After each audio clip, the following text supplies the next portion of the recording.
itong mga prutas na first time ko lang matitikman sa buong buhay ko. Let's go! So, unahin natin itong figs. Alam nyo ba guys, sobrang tagal kong hinanap tong prutas na to at dito lang pala sa Singapore ko to matitikman at matatry. So, ayun guys, may napanood kasi akong TikTok video na kumakain siya nito. So, ayun guys, subukan na natin siya.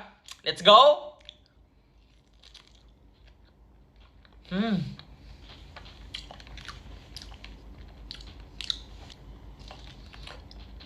Wala siyang kalasang prutas. I-rate ko to ng 8/10. Next naman guys, try natin to. Hindi ko alam kung anong pangalan nito guys. Anyway, buksan na natin siya. Ayan. Oh! Wow! Okay. Uy! Sobrang tamis. Sobrang tamis guys, promise.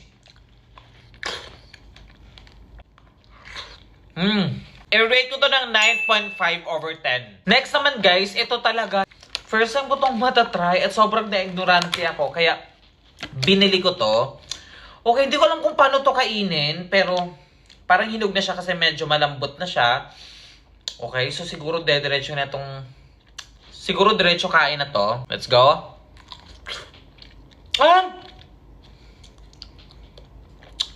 Ito yung laman niya. Para siyang kiwi. Oo nga, kaya pala, gets ko na. Kaya pala siya kiwi berries. Kasi parang kiwi yung nasa loob. Isa pa. Tignan nyo. Parang nga siyang kiwi. Sobrang unique ng prutas na to. I-rate ko to ng 9/10. Next naman guys, itong salak.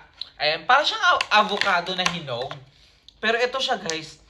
Sobrang parang nakakatakot yung ano niya. Texture. Parang galing siya sa Indonesia. Okay. Malambot na rin pala siya. Okay. Alam nyo ba guys, kanina share ko lang. Itong lahat ng prutas na to, binili ko siya sa parang grocery store. Tapos nag-self-check-in ako nito. Ibig sabihin, parang ako mismo talaga yung nag-punch, tapos naglagay sa plastic at saka nagbayad. Like, walang tao, ihulog mo lang yung bayad mo doon. Tapos, kukunin mo yung resibo mo at sukli mo. So, kung gusto nyo mapanood guys, i-upload ko din siya dito. Wala siyang amoy.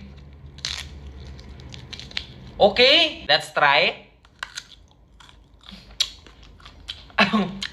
Ang weird ng texture kasi sobrang crunchy.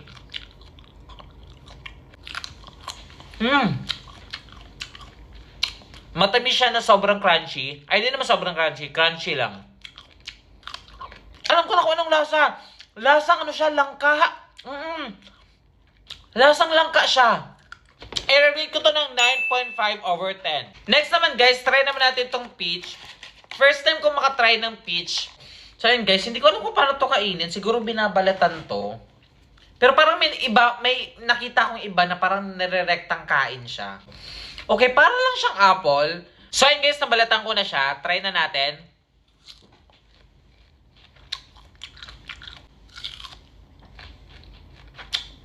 Pero parang siyang pinya guys. Lalo yung texture na sa loob.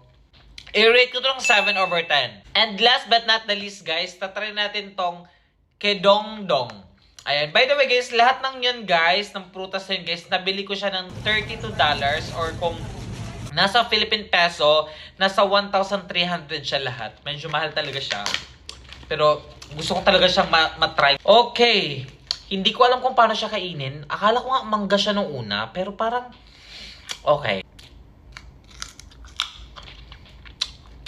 Ha?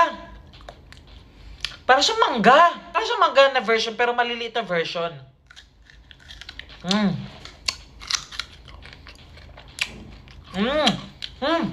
Parang siyang mangga, guys.